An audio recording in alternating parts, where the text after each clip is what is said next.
Mushroom curry ఎట్లా చేసుకోవాలో చూసేయండి. వాటర్ బాయిల్ అయిన తర్వాత కొంచెం ఉప్పు, మష్రూమ్స్, పసుపు వేసుకున్న తర్వాత బాయిల్ అయిన తర్వాత వేరే గిన్నెలోకైతే తీసుకోవాలి. ఆయిల్ హీట్ ఎక్కిన తర్వాత మసాలా దినుసులు, ఉల్లిపాయ, పచ్చిమిర్చి, అల్లం వెల్లుల్లి పేస్ట్ వేసుకొని మగ్గనియాలి. మగ్గనిచ్చిన తర్వాత ఉడికించుకున్న మష్రూమ్స్ అయితే వేసుకోవాలి. అవి కూడా మగ్గిన తర్వాత చిటికెడు పసుపు, సరిపోయేంత ఉప్పు వేసుకొని బాగా తిప్పుకోవాలి. టమాటా పేస్ట్, జీడిపప్పు, గసగసాల పేస్ట్ కూడా వేసుకోవాలి.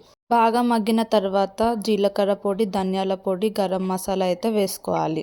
అన్నీ వేసుకొని బాగా కలుపుకోవాలి. కలుపుకున్న తర్వాత సరిపోయేంత కారం వేసుకొని కొన్ని వాటర్ వేసుకోవాలి. కూర అయితే మొత్తం మగ్గిన తర్వాత ఆయిల్ అయితే పైకి ఇట్లా తేలాలి. లాస్ట్లో కసూరి మేతి అయితే వేసుకోవాలి.